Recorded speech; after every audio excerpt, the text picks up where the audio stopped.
Outubro 13, lendo a história de Deus. Atos capítulos 12 a 14. Atos 12. Pedro é milagrosamente liberto da prisão.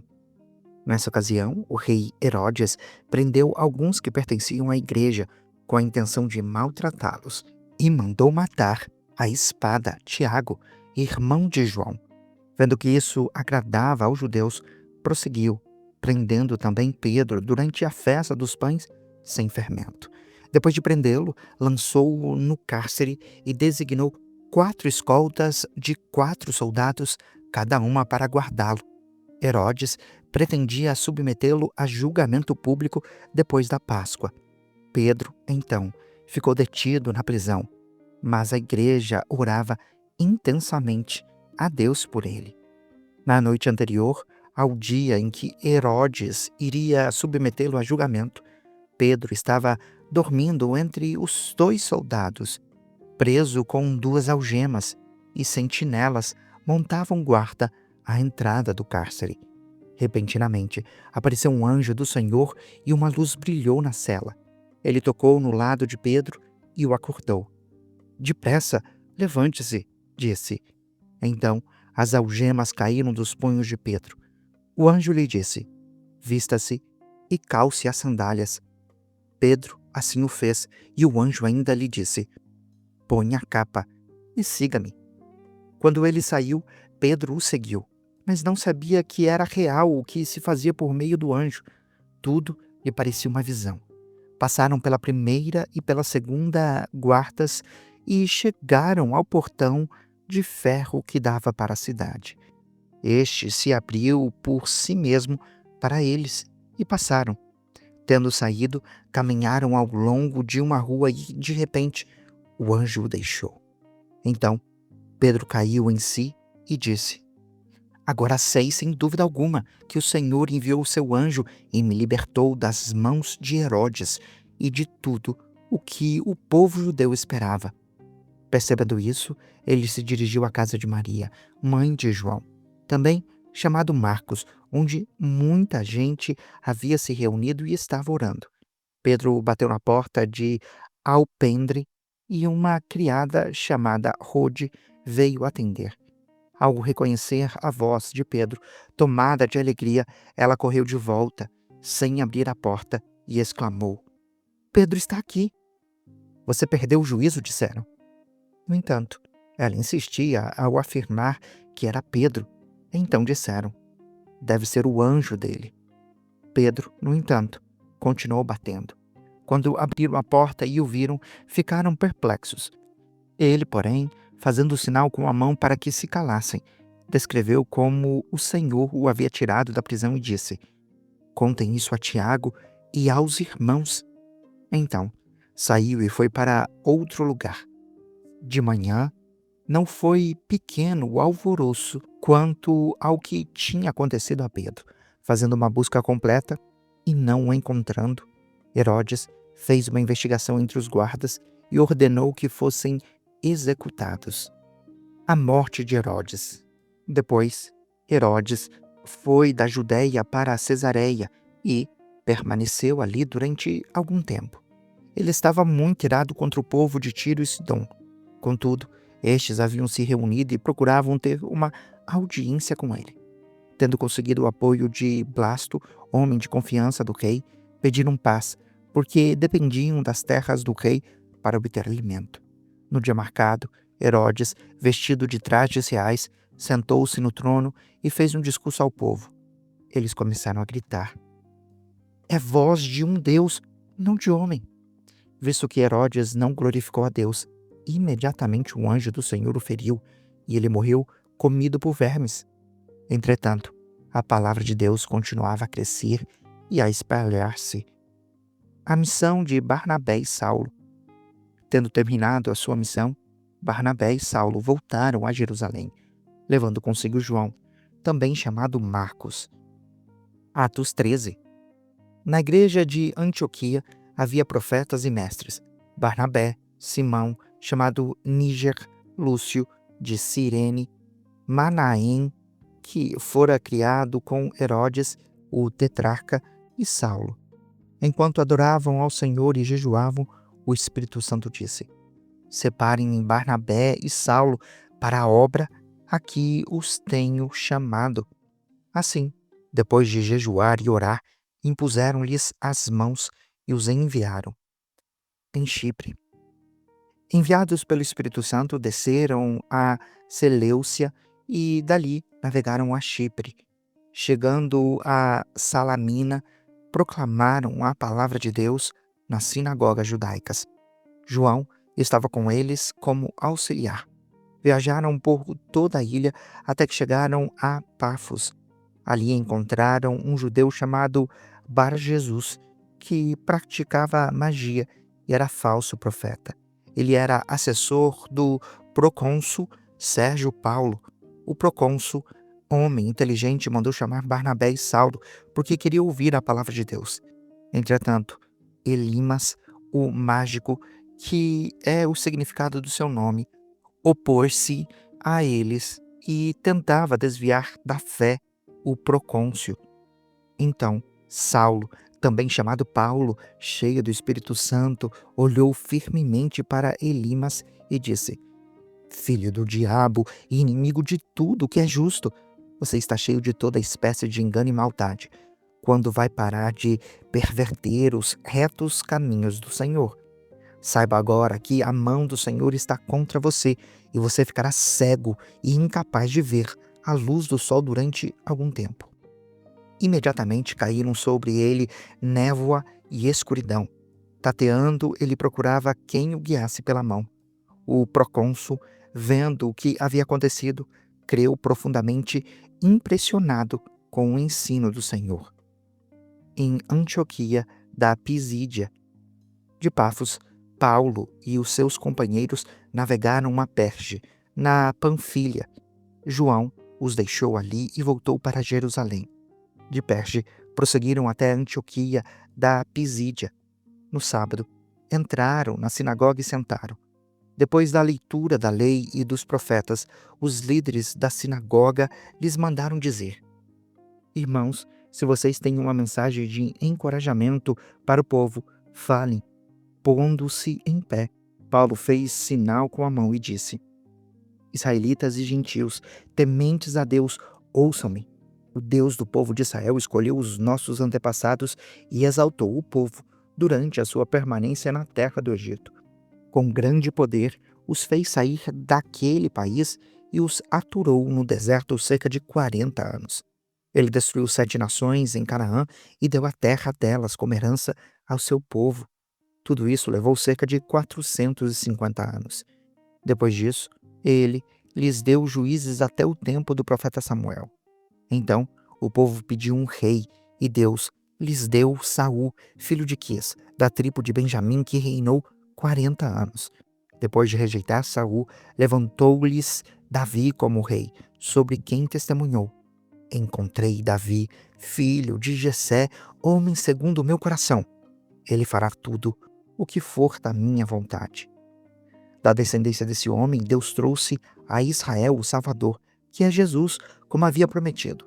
Antes da vinda de Jesus, João pregou um batismo de arrependimento para todo o povo de Israel. Quando estava completando a sua carreira, João disse: Quem vocês pensam que eu sou? Não sou quem vocês pensam, mas eis que vem, depois de mim, aquele cujas sandálias não sou digno de derramar. Irmãos, filhos de Abraão e gentios tementes a Deus, a nós foi enviada essa mensagem de salvação. O povo de Jerusalém e os seus governantes não reconheceram Jesus, mas ao condená-lo, cumpriram as palavras dos profetas que são lidas todos os sábados. Mesmo não achando motivo legal para uma sentença de morte, pediram a Pilatos que mandasse executá-lo. Tendo cumprido tudo o que estava escrito a respeito dele, tiraram-no do madeiro e o colocaram em um sepulcro.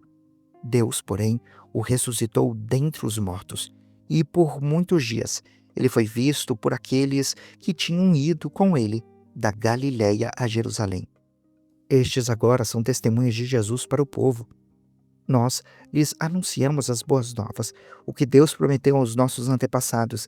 Ele cumpriu para nós, seus filhos, ressuscitando Jesus, como está escrito no 2º Salmo. Você é meu filho, eu hoje o gerei. O fato de que Deus o ressuscitou dentre os mortos para que nunca entrasse em decomposição é declarado nessas palavras: eu dou a vocês as santas e fiéis bênçãos prometidas a Davi.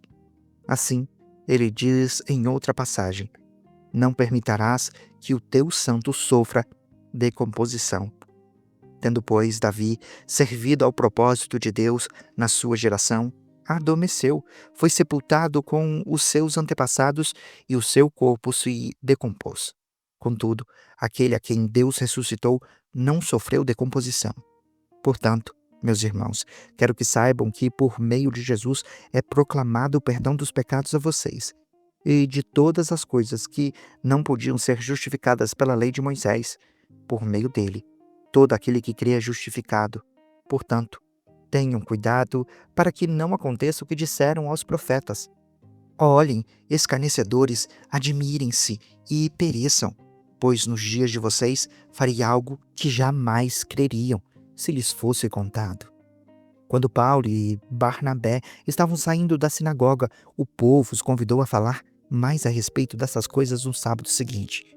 Despedida a congregação, muitos dos judeus e estrangeiros piedosos convertidos ao judaísmo seguiram Paulo e Barnabé. Estes conversavam com eles, recomendando-lhes que continuassem na graça de Deus. No sábado seguinte, quase toda a cidade se reuniu para ouvir a palavra do Senhor. Quando os judeus viram a multidão, ficaram cheios de inveja e, blasfemando, contradiziam o que Paulo dizia. Então, Paulo e Barnabé lhes responderam corajosamente: era necessário anunciar primeiro a vocês a palavra de Deus, uma vez que a rejeitam e não se julgam dignos de vida eterna. Agora nos voltamos para os gentios, pois assim o Senhor nos ordenou. Eu fiz de você uma luz para os gentios, para que você leve a salvação até os confins da terra. Ouvindo isso, os gentios alegraram-se e bendisseram a palavra do Senhor. E creram todos os que haviam sido designados para a vida eterna. A palavra do Senhor se espalhava por toda a região. Os judeus, porém, incitaram as mulheres tementes a Deus de elevada posição e os principais da cidade.